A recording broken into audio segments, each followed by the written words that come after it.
आज के एपिसोड में हम मेंसीरिया को आगे करेंगे। और पिछले एपिसोड में हमने देखा कि कैसे मेंसीरिया का मतलब क्या होता है, मेंसीरिया की इम्पोर्टेंस क्या होती है और स्ट्रिक्ट लाइबिलिटी का इशू क्या होता है मेंसीरिया से रिलेटेड। अब हम अपने इस एपिसोड में मेंसीरिया के कुछ और प्रोविजंस को चेक करते हैं। चलिए देखिए, एक सिंपल सा मेरा सवाल है आपसे और उस सवाल को डिकोड करते हैं कि मान लीजिए एक स्टैट्यूट है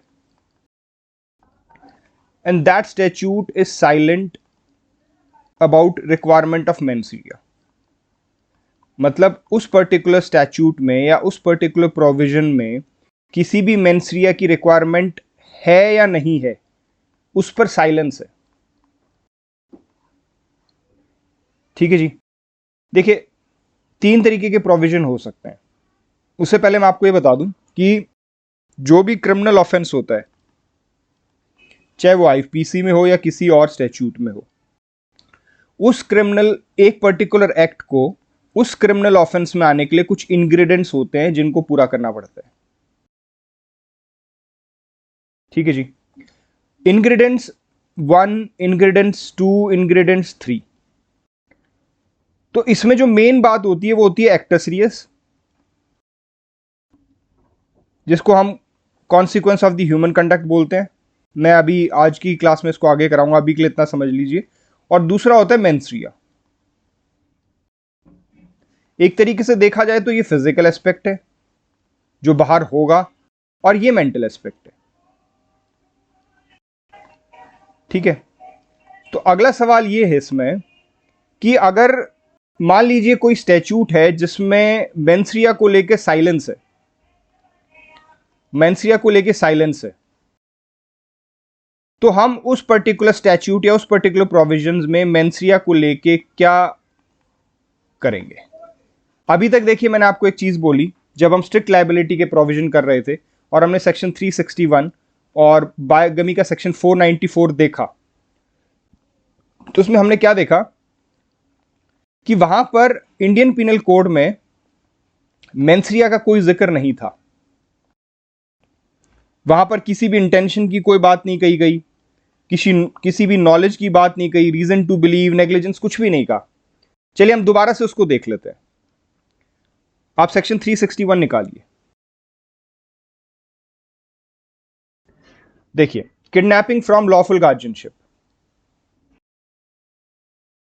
बेरेक्ट में निकालिए और उसको साथ पढ़िए। हुएवर टेक्स और इंटाइसेस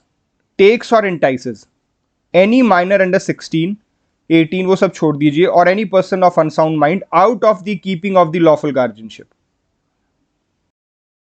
ठीक है, विदाउट द कंसेंट। अब इसके ना हम इंग्रेडिएंट्स डिकोड करने की कोशिश करते हैं। देखिए, पहला इंग्रेडिएंट क्या है? टेक्स और इंटाइसेस। ठीक है। दूसरा इंग्रेडिएंट क्या है? किसको टेक्स और इंटाइसेस? माइनर को, या फिर अनसाउंड वाले माइंड वाले व्यक्ति को। ठीक है, टेक्स और इंटाइसेस, माइनर और अनसाउंड माइंड।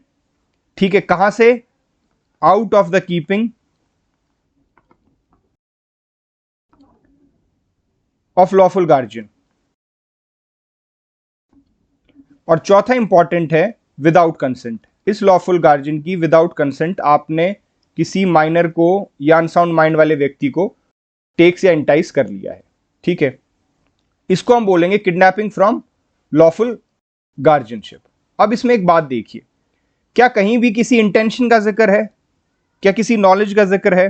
क्या कहीं भी यह कहा गया है कि जो वो टेक्स या इंटाइस करे वो एक पर्टिकुलर नॉलेज से करे या पर्टिकुलर इंटेंशन से करे? नहीं, कोई भी इंटेंशन या नॉलेज का जिक्र यहां पर नहीं है। देखिए, बिल्कुल भी नहीं है। ये 4 इंग्रेडिएंट्स है, इसमें कहीं भी मेंसीरिया का जिक्र नहीं है।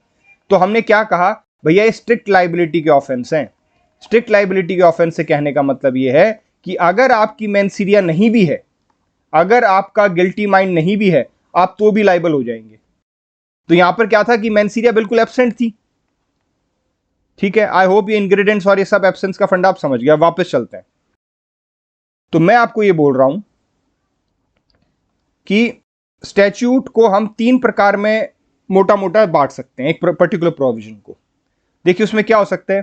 पहले में मेंसीरिया रिक्वायर्ड। वो बता देगा कि इसमें इंटेंशन होनी चाहिए, नॉलेज होनी चाहिए अक्यूज्ड की, ठीक है। दूसरे में मेंस इन रिया साइलेंट, जैसे हमने अभी देखा सेक्शन 361 में। इसी तरह बायगमी भी अगर आप देखें सेक्शन 494 इंडियन पिनल कोड में, तो बायगमी में भी सिर्फ इतना ही कहा गया है कि एक शादी के रहते हुए, जब पहले वाली शादी अभी सब्सटेंस में है, वो डिसॉल्व नहीं हुए है, और आप दूसरी शादी कर लें जो कि इसलिए वॉइड है क्योंकि पहले वाली शादी चालू है, तो वो बायगमी कहलाएगी और आपको पनिशमेंट मिलेगी। इसमें भी इंटेंशन या नॉलेज की कहीं जिक्र नहीं है, कहीं नहीं कहा कि उसकी इंटेंशन हो, उसकी नॉलेज हो, एक कुछ भी वर्ड यूज नहीं है। तो इसका मतलब मेंस इन रिया के मामले में ये प्रोविजन साइलेंट है, ठीक है। और तीसरा प्रोविजन हम ये कह सकते हैं जहां पर मेंस इन रिया को एक्सक्लूड किया हो कह के कि भैया ये मेंस इन रिया हमें जरूरत नहीं है, क्लियर कर दिया। अब साइलेंस में तो डाउट है ना, लेकिन यहां पर एक्सक्लूड कर दिया। अब हमारा सवाल ये बनता है, देखिए अगर मेंस इन रिया रिक्वायर्ड है तो कोई इशू ही नहीं है, हमें वो मेंस इन रिया प्रूव करनी पड़ेगी। एक पर्टिकुलर अक्यूज्ड को उसके ऊपर चार्ज प्रूव करने के लिए हमें वो पर्टिकुलर मेंस इन रिया प्रूव करनी पड़ेगी कि हाँ जनाब इसकी इंटेंशन थी या इसकी नॉलेज थी। दूसरा मामला आज ये तीसरे वाले में, यहां पर क्या है कि मेंस इन रिया एक्सक्लूड कर रखी है, तो हमें मेंस इन रिया प्रूव करने की कोई जरूरत नहीं है। अब आजिए इस वाले मामले में जहां पर साइलेंस है। अब यहां पर मेंस इन रिया को लेके कुछ भी नहीं कहा गया, ना ये कहा गया कि मेंस इन रिया रिक्वायर्ड है, ना ये कहा गया कि मेंस इन रिया एक्सक्लूडेड है। तो अब हम क्या करेंगे, इसको समझने के लिए हमें इसको दो ब्रॉड कंटेक्स्ट में डिवाइड करना पड़ेगा, ठीक है जी। पहले देखते हैं कि इंग्लिश लॉ में क्या सीन है, और उसके बाद हम देखेंगे कि इंडियन लॉ में क्या सीन है। अप्लाई तो इंडियन ही लॉ होगा, लेकिन हम एक छोटा सा कंपैरिजन करके देखना चाहते हैं कि इसमें फर्क क्या है, ताकि हम इसको बेहतर तरीके से समझ सकें। देखिए इंग्लिश लॉ ये कहता है कि किसी भी प्रोविजन में आप इंप्लाई करेंगे mens rea unless it is excluded, unless it is excluded, ठीक है जी। तो इसका मतलब क्या हुआ, हम वही तीन कैटेगरी फिर से करते हैं जिसमें मेंस इन रिया रिक्वायर्ड है, ठीक है जी। दूसरे पे आ जाइए जिसमें मेंस इन रिया पे साइलेंस है, और तीसरे पे आ जाइए जिसमें कि मेंस इन रिया एक्सक्लूडेड है। अब ये तीन अपने पास वो हो गए। इंग्लिश लॉ ये कहता है कि आप हर उस स्टैट्यूट में मेंस इन रिया इंप्लाई करेंगे कि मेंस इन रिया की रिक्वायरमेंट मानेंगे जब तक कि उसमें एक्सक्लूडेड ना हो। तो इसका क्या मतलब हुआ, इसका मतलब ये हुआ कि इन तीन कैटेगरीज में सिर्फ इस कैटेगरी में मेंस इन रिया आपको प्रूव नहीं करनी है जिसमें उन्होंने क्लियरली एक्सक्लूड कर दिया। लेकिन अगर वहां पर साइलेंस है और मेंस इन रिया रिक्वायर्ड है तो फिर तो कोई डाउट ही नहीं है, वो तो प्रूव करनी है। हमें डाउट आ रही थी इस पे, तो इंग्लिश लॉ में क्या किया गया, इंग्लिश लॉ में इसको कंसिडर किया गया इसके साथ कि भैया इन दोनों मामलों में जहां पर मेंस इन रिया रिक्वायर्ड है और जहां पर मेंस इन रिया साइलेंस है, वहां पर आपको मेंस इन रिया की रिक्वायरमेंट पड़ेगी, आपको प्रूव करना। सिर्फ उन केसेस में जिन प्रोविजंस में मेंस इन रिया को एक्सक्लूड कर दिया, क्लियरली ये कह दिया, एक्सप्लिसिटली ये कह दिया कि भैया इस मामले में मेंस इन रिया रिक्वायरमेंट नहीं है, आपको कोई भी मेंस इन रिया प्रूव करने की जरूरत नहीं है, क्लियरली एक्सप्रेसली बता दिया, वहां पर हम ये मान लेंगे कि मेंस इन रिया एक्सक्लूडेड है। अदरवाइज हर मामले में हमें मेंस इन रिया प्रूव करनी पड़ेगी। अगर वहां पर साइलेंस भी है मेंस इन रिया को लेके तो भी हमें प्रूव करनी पड़ेगी।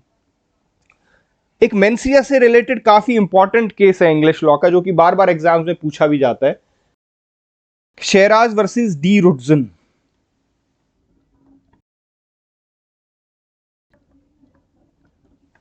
इस केस में क्या हुआ था, इस केस में यह हुआ था कि एक लिकर विक्रेता था, शराब बेचने वाला व्यक्ति था, और उसने शराब बेच दी एक पुलिस वाले को जब वो ड्यूटी पर था, policeman when he was on duty.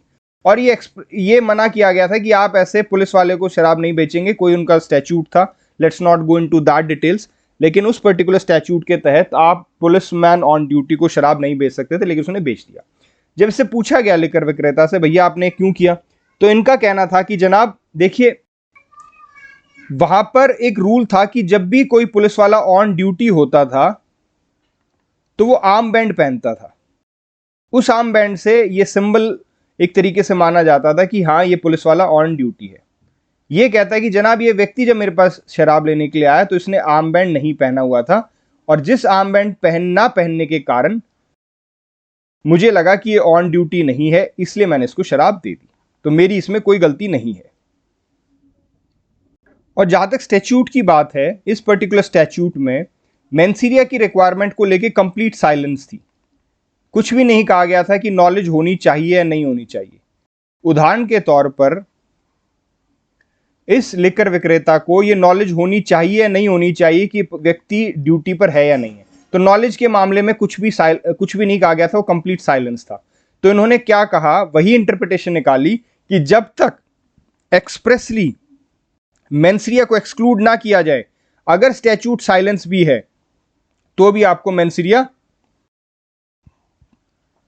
Exclude नहीं मानी जाएगी और मेंसिरिया आपको प्रूव करनी पड़ेगी। तो this was what was held in the English case. अब आते हैं हम इंडियन लॉ पे कि इंडियन लॉ क्या कहता है। इंडियन लॉ का point of view English law से बिल्कुल ऑपोजिट है। इंग्लिश लॉ में जहां पर हम कह रहे हैं कि unless and until it is not expressly declare to be excluded, mens rea prove करनी पड़ेगी। ठीक है। इंडियन लॉ कहता है कि मेंसिरिया सिर्फ और सिर्फ तब प्रूव करनी है when it is expressly required और रिक्वायर्ड बाय नेसेसरी इंप्लीकेशन। इसका क्या मतलब है वो हम देखते हैं।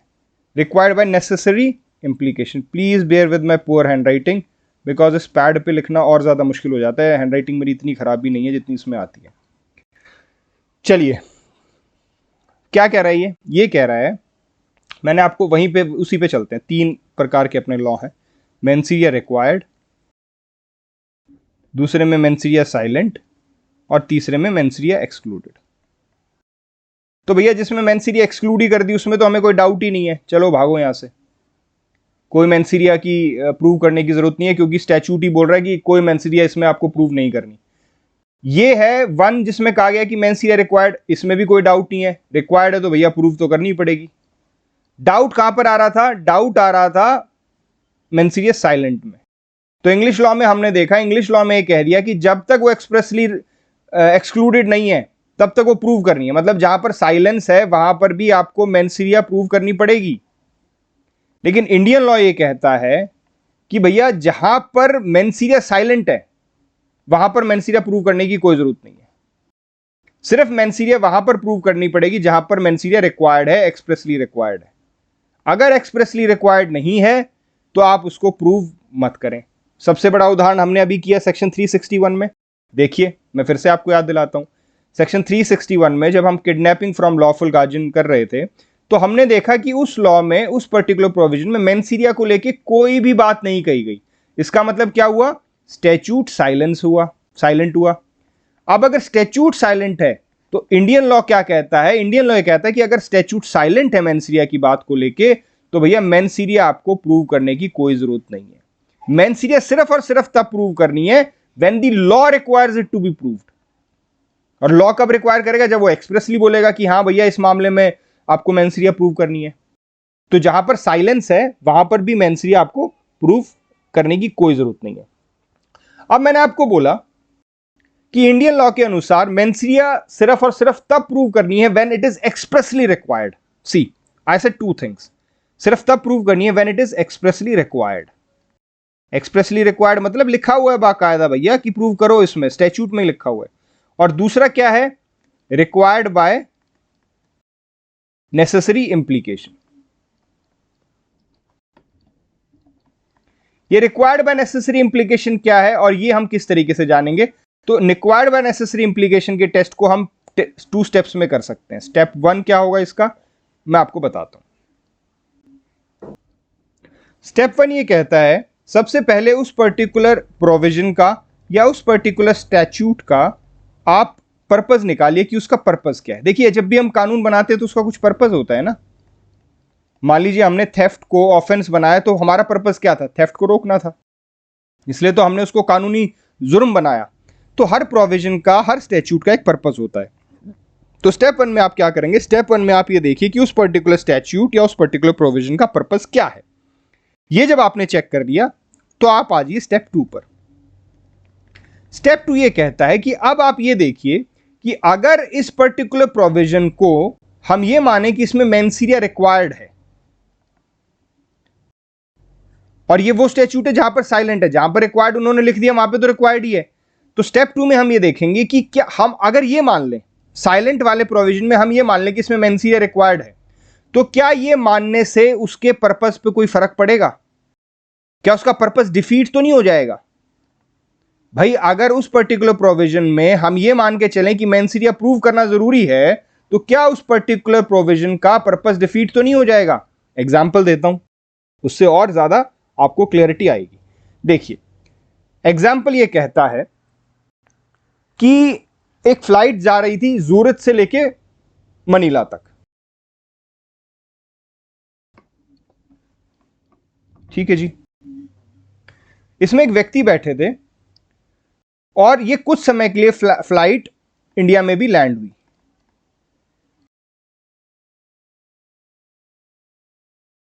तो भैया अकॉर्डिंग टू फेरा लॉज ये रिक्वायरमेंट थी कि जो भी आप गोल्ड कैरी करेंगे वो आपको एयरक्राफ्ट के रजिस्टर में रजिस्टर कराना है, आपको बताना है कि जी मैं इतना गोल्ड कैरी कर रहा हूं।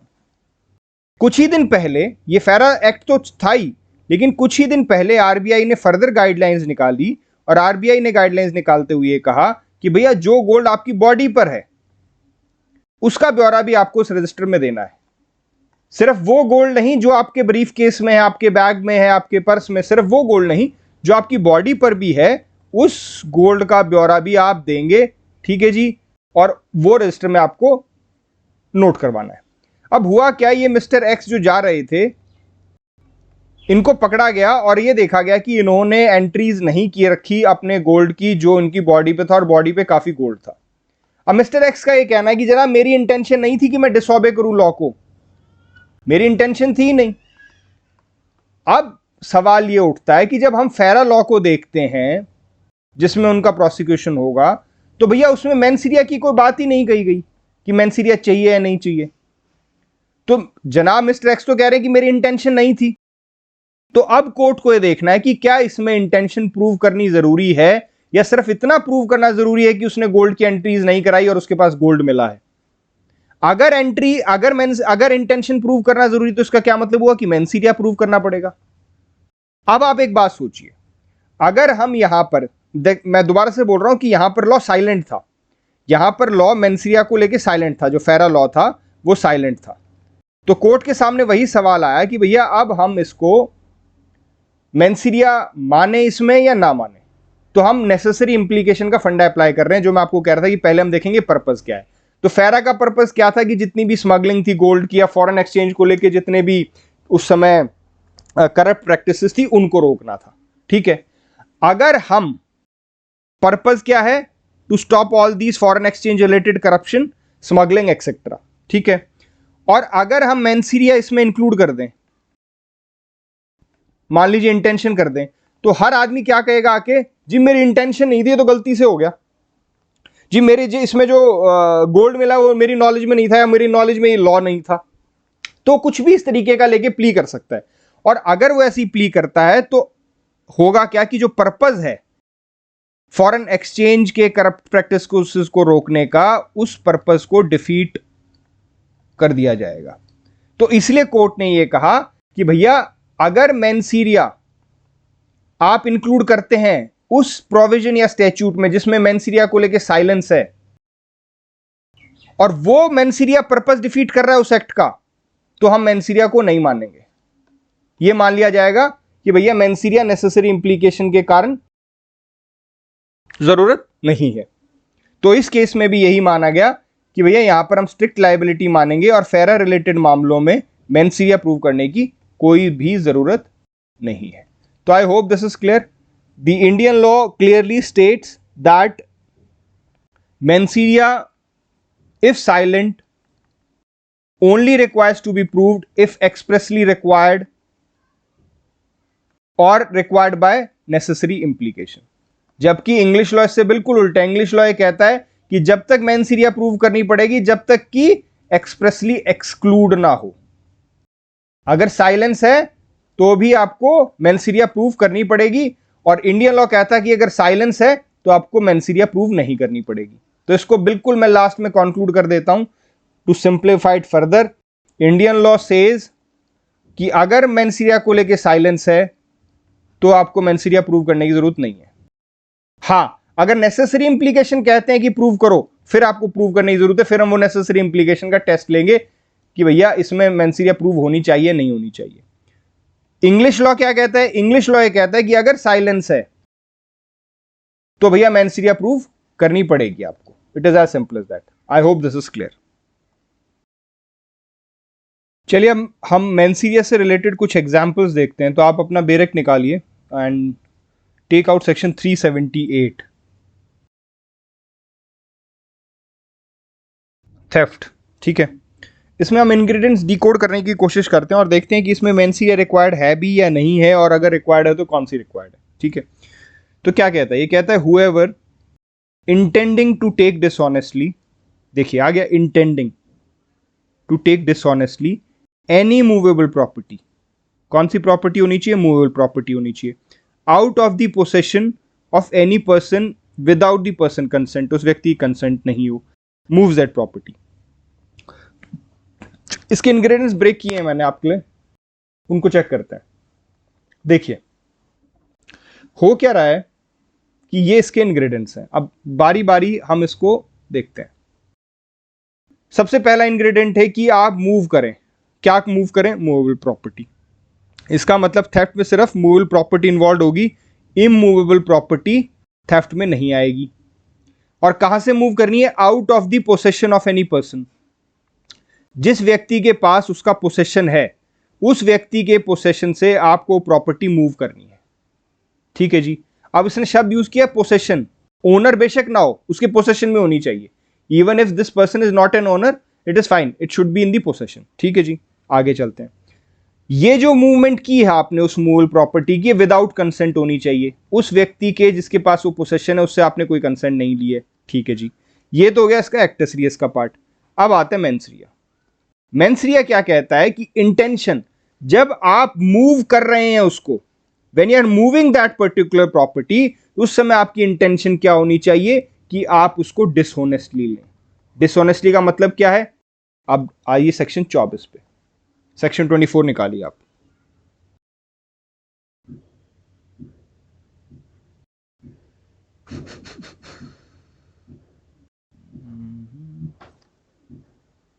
जी, डिसऑनेस्टली कहता है whoever does anything with the intention of causing wrongful gain to one person or wrongful loss to another। कोई भी कार्य इस इंटेंशन से किया जाए कि किसी व्यक्ति को या तो रॉन्गफुल गेन हो या फिर रॉन्गफुल लॉस हो। अब रॉन्गफुल गेन या रॉन्गफुल लॉस क्या होता है? आइए आप सेक्शन 23 पर। जो डेफिनेशन क्लॉजेस या डेफिनेशन प्रोविजंस होते हैं किसी भी स्टैट्यूट में, उनका पर्पस यही होता है कि जो शब्द स्टैट्यूट में इस्तेमाल किए गए हैं उनको उस स्टैट्यूट के शुरुआत में ही डिफाइन कर दिया जाता है कि अगर स्टैट्यूट में ये शब्द आए तो इस शब्द का मतलब हमें यहां से लेना है। तो अगर शब्द आया डिसऑनेस्टली, तो डिसऑनेस्टली का मतलब हमें मिला सेक्शन 24 में, जो ये कहता है कि कोई भी ऐसा कार्य आप इस इंटेंशन से करें जिस इंटेंशन से या तो आप किसी को रॉन्गफुल गेन दे रहे हैं या किसी को रॉन्गफुल लॉस दे रहे हैं। अब सवाल ये उठता है कि रॉन्गफुल गेन और रॉन्गफुल लॉस क्या होता है? तो वो भी हमें ढूंढना पड़ेगा। वो हमें कहां पर मिलता है? सेक्शन 23 में। तो अभी ये हमारे उसके लिए इंपॉर्टेंट नहीं है क्योंकि मैं इसको डिटेल में डिस्कस करूंगा। तो अभी सिर्फ आप एक काम कीजिए, वीडियो को पॉज कीजिए और रॉन्गफुल गेन और रॉन्गफुल लॉस का डेफिनेशन आप पढ़िए। मैं अब कराऊंगा, इसे बाद में कराऊंगा, अभी आप सिर्फ ये पढ़िए।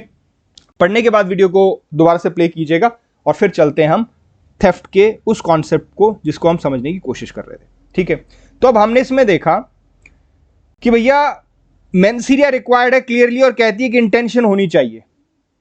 ठीक है, तो थेफ्ट में हमें पर्टिकुलर मेंस रिया प्रूव करनी पड़ेगी।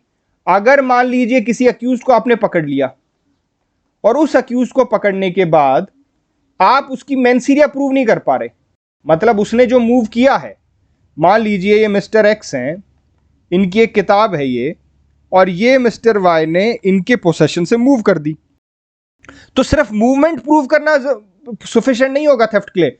आपको मेंसरिया भी प्रूव करनी पड़ेगी। आपको साथ में यह भी प्रूव करना पड़ेगा जनाब जो ये मूवमेंट इसने की है इसके पोसेशन से, इसके पोसेशन में जो आई है, तो भैया इसमें इसकी इंटेंशन रॉन्गफुल गेन करने की है या रॉन्गफुल लॉस करने की है।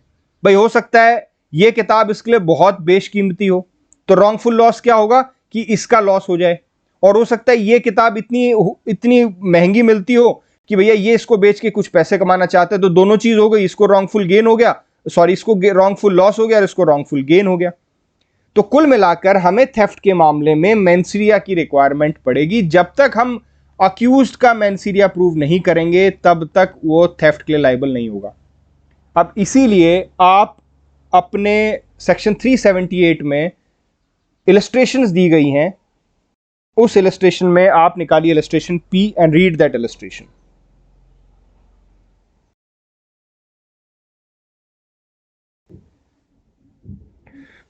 Illustration P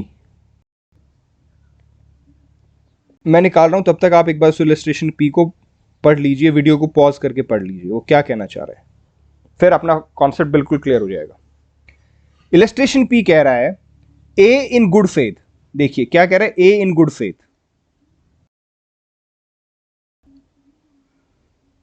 A in good faith believing property belonging to Z to be his own property. एक प्रॉपर्टी जो जेड की है, ए को गुड फेथ में लगता है कि वो प्रॉपर्टी उसी की है, वो प्रॉपर्टी ए की ही है, और उस गुड फेथ के चक्कर में वो प्रॉपर्टी वो बी के पोसेशन से ले लेता है। एक सेकंड, इसमें बी का पोसेशन कहां से आया? ओके, इसमें वही कॉन्सेप्ट है जो मैं आपको बोल रहा था कि हम सिर्फ पोसेशन से कंसर्न हैं, हमें ओनरशिप से मतलब नहीं है। देखिए इसमें क्या है, ओनरशिप है जेड की, पोसेशन किसके पास है उसका, बी के पास, और हमें किसके पोसेशन से लेना है, जिसके पास पोसेशन है। तो हमने बी के पोसेशन से उस पर्टिकुलर प्रॉपर्टी को ले लिया, मान लो वो किताब ही है, ठीक है, वो है बी के पोसेशन में। अब ए को लगता है कि भाई ये किताब मेरी किताब है, तो वो इस सोच के साथ कि ये मेरी किताब है उस किताब को ले लेता है गुड फेथ में। अब आप समझेंगे कि ये गुड फेथ क्या है, तो अब आप जाइए सेक्शन 52 पे, वीडियो को रोकिए, सेक्शन 52 पढ़िए, और सेक्शन 52 पढ़ने के बाद आप दोबारा से वीडियो को प्ले कीजिएगा, फिर मैं आपको यहां पे बताता हूं। तो सेक्शन 52 ये कहता है गुड फेथ का मतलब है वो कोई भी कार्य जो ड्यू केयर और अटेंशन के साथ किया गया हो, ठीक है। ड्यू केयर और अटेंशन का मतलब पूरा ध्यान दे के किया हो। ए ने कोई भी अटेंशन में, ड्यू केयर में गलती नहीं की, तब उसे लगा कि हां जनाब ये तो मेरी किताब है, लेकिन उसने इस गलत फहमी में उस किताब को ले लिया। तो इस मामले में देखिए, क्या ए की मेंसरिया है? क्या ए की कोई गिल्टी माइंड या गिल्टी इंटेंशन या नॉलेज कुछ है? The answer is no. क्यों? क्योंकि ए ने तो गुड फेथ में किया है, और गुड फेथ में क्या किया है, इसका मतलब उसकी इंटेंशन किसी को रॉन्गफुल गेन या रॉन्गफुल लॉस पहुंचाने की नहीं है, तो यहां पर उसकी इंटेंशन नहीं है। तो क्या ए लाइबल होंगे थेफ्ट के लिए? आंसर इज नो, कोई लाइबिलिटी नहीं होगी, बल्कि उन्होंने कोई भी ऑफेंस नहीं किया है। The answer is no offence has been committed by A. क्यों? क्योंकि थेफ्ट के लिए जो मेंसरिया की रिक्वायरमेंट थी, वो मेंसरिया की रिक्वायरमेंट पूरी नहीं हो रही है। क्यों नहीं हो रही है? क्योंकि ए ने वो कार्य गुड फेथ में किया है, उसकी कोई भी इंटेंशन रॉन्गफुल गेन या रॉन्गफुल लॉस करने की नहीं थी। ठीक है जी, एक एग्जांपल और देखते हैं। अब आप निकालिए सेक्शन 403 ऑफ आईपीसी।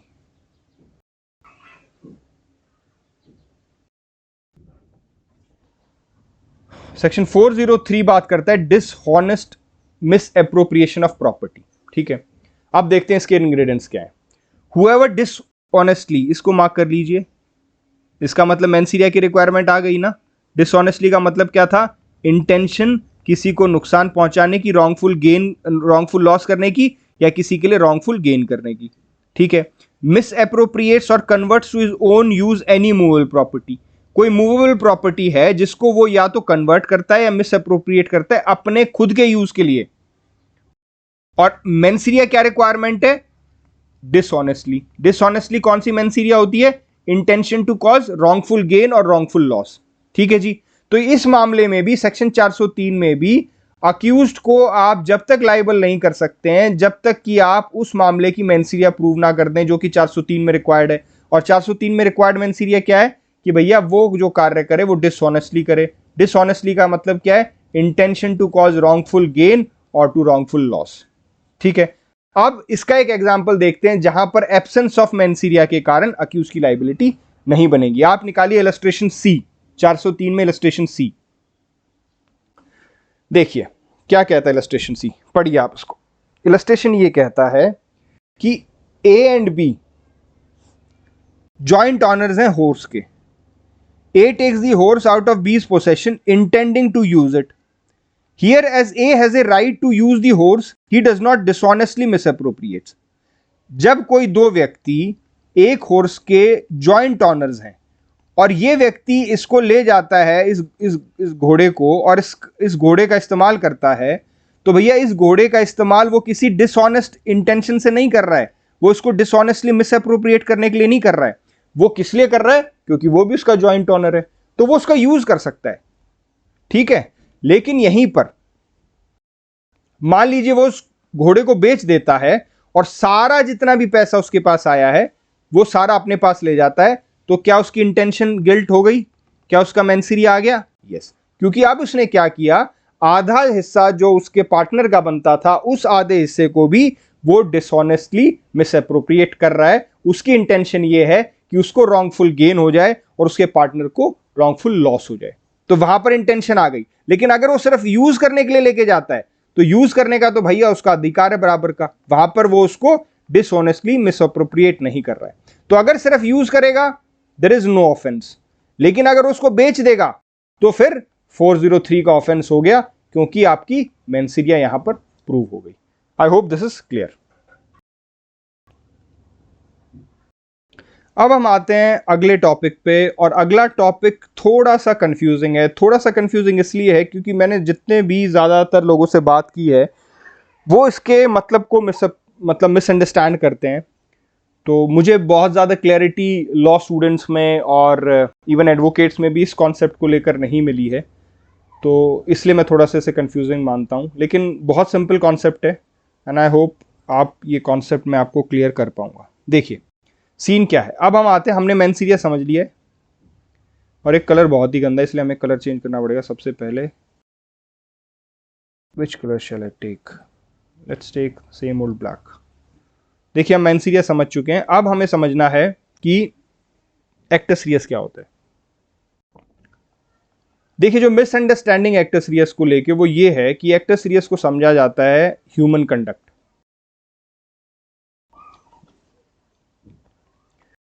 क्योंकि जनरली ये बोला जाता है कि एक्टस रियस और मेंस एरिया की रिक्वायरमेंट होती है।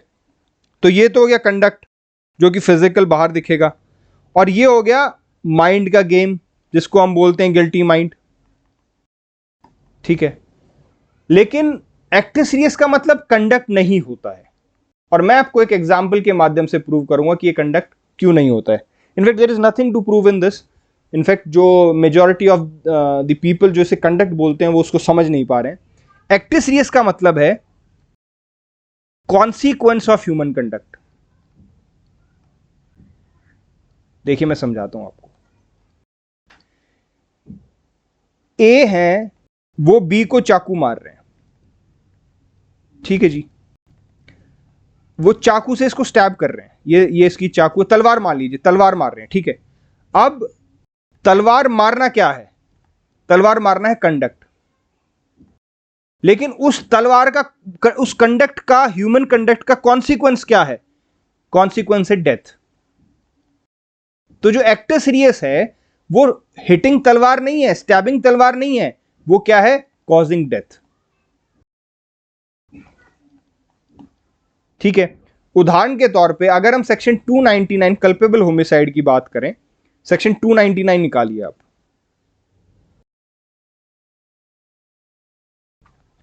देखिए क्या कह रहा है ये, हुएवर कॉजेज डेथ। ठीक है जी, तो एक्टस रियस क्या हुआ? डेथ कॉज करना। मान लीजिए उसने तलवार से वार किया और डेथ कॉज नहीं हुई, तो क्या हम सेक्शन 299 में आएंगे? भाई हम ग्रीवियस हर्ट में जा सकते हैं जहां पर इंजरीज की बात है, या हम अटेम्प्ट टू मर्डर में जा सकते हैं, लेकिन क्या हम कल्पेबल होमिसाइड में आएंगे? नहीं आएंगे। क्यों नहीं आएंगे? कल्पेबल होमिसाइड में हम तब तक नहीं आएंगे जब तक कि डेथ कॉज ना हो जाए। जब डेथ कॉज होगी तो हम कल्पेबल होमिसाइड में आएंगे। तो अकेला कंडक्ट एक्ट सीरियस का मतलब नहीं है, उस कंडक्ट से जो कॉन्सिक्वेंस निकला है उस कॉन्सिक्वेंस को हम एक्ट सीरियस बोल रहे हैं। तो प्लीज आप ये क्लियर समझिएगा, बिकॉज ज्यादातर मैंने देखा है कि एक्ट सीरियस को बोला जाता है ह्यूमन कंडक्ट। ये ह्यूमन कंडक्ट नहीं है, ये कॉन्सिक्वेंस ऑफ ह्यूमन कंडक्ट है। आप किसी को गोली चला रहे हैं, किसी के ऊपर गोली मार रहे हैं, उस गोली लगने से जो कॉन्सिक्वेंस आएगा, वो जो इंजरी आएगी, उसको हम एक्ट सीरियस बोल रहे हैं। अगर वो इंजरी, मान लीजिए, देखिए मैं एक और तरीके से समझाता हूं। मान लीजिए आपने शूट किया। अब शूट करने के बाद तीन चीज होंगी, या तो वो गोली लगी ही नहीं, या वो गोली लगी और सिर्फ इंजरी हुई है, या डेथ कॉज हुई है। तो अगर कॉन्सिक्वेंस डेथ होगा तो हम कहां पर आ जाएंगे? कल्पेबल होमिसाइड में। अगर इंजरीज हुई है सिर्फ, तो हम कहां चले जाएंगे? ग्रीवियस हर्ट में और आपके अटेम्प्ट टू मर्डर में। और अगर सिर्फ गोली चलाई और वो लगी नहीं, तो हम ग्रीवियस हर्ट में भी नहीं जा सकते, हम सिर्फ किस में जाएंगे? अटेम्प्ट टू मर्डर में। ठीक है, अब एक और तरीके से आपको मैं बताता हूं इसको। देखिए, हम ग्रीवियस हर्ट देखते हैं, क्या कहते हैं grievous hurt. The following kinds of hurt only are designed as grievous. ठीक है, emasculation, permanent privation of the sight of either eye, permanent privation, ये सब आप देख लीजिएगा। इसमें एक चीज आई है, या तो किसी का फ्रैक्चर हो जाए, या उस व्यक्ति की लाइफ इंडेंजर हो जाए, या फिर उस व्यक्ति को 20 दिन से ज्यादा सिवियर बॉडी पेन रहे। तो ये सारे क्या हैं? ये कॉन्सिक्वेंसेज हैं। अगर मान लीजिए, एक छोटा सा एग्जांपल लेते हैं। मान लीजिए गोली चलाई, और गोली चलाने के बाद क्या हुआ? बिल्कुल से छू के निकल गई, कुछ भी नहीं हुआ, मतलब सिर्फ एक खरोंच आई है, बिल्कुल एक हल्का सा खून आया है।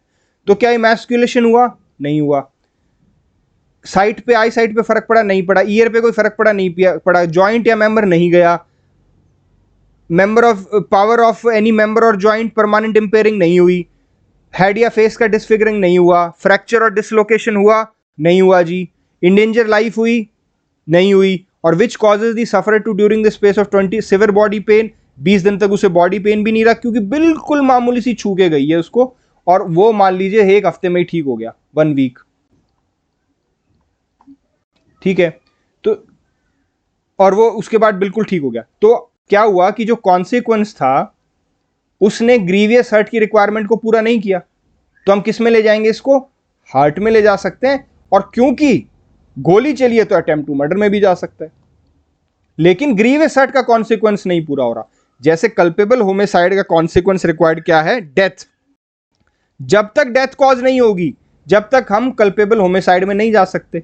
उसी तरीके से जो आपको चोट लगी है, वो चोट इन 8 कैटेगरीज में से मान लीजिए नहीं है। ये जो 8 कैटेगरीज ग्रीवियस हर्ट में दी गई हैं, जब तक इन 8 कैटेगरीज में वो चोट नहीं होगी, तब तक आप उसको ग्रीवियस हर्ट में नहीं लेके जा सकते। तो आई होप दिस इज क्लियर कि एक्ट सीरियस का मतलब जो है वो कंडक्ट नहीं है। एक्ट सीरियस का मतलब है कॉन्सिक्वेंस ऑफ दैट कंडक्ट। ठीक है, आप मान लीजिए किसी को छत पे ले जाते हैं और उसको वहां से धक्का मारते हैं। ठीक है, आप मान लीजिए इस व्यक्ति को बिल्डिंग पे ले गए और यहां से आपने इसको पुश कर दिया। अब पुश करना क्या है? पुश करना इस कंडक्ट। लेकिन जब वो नीचे गिर गया वो व्यक्ति, और नीचे गिरने से उसका सर फूट गया और वो मर गया, तो क्या हुआ? Death. And death is what? Consequence of this conduct, consequence of pushing. अब मान लीजिए पुश किया और वो ढंग से पुश नहीं कर पाया, वो गिरा ही नहीं, वो वहीं पे बिल्डिंग पे ही साइड में गिर गया। तो क्या कॉन्सिक्वेंस हुआ उस कंडक्ट का? डेथ कॉज हुई? नहीं।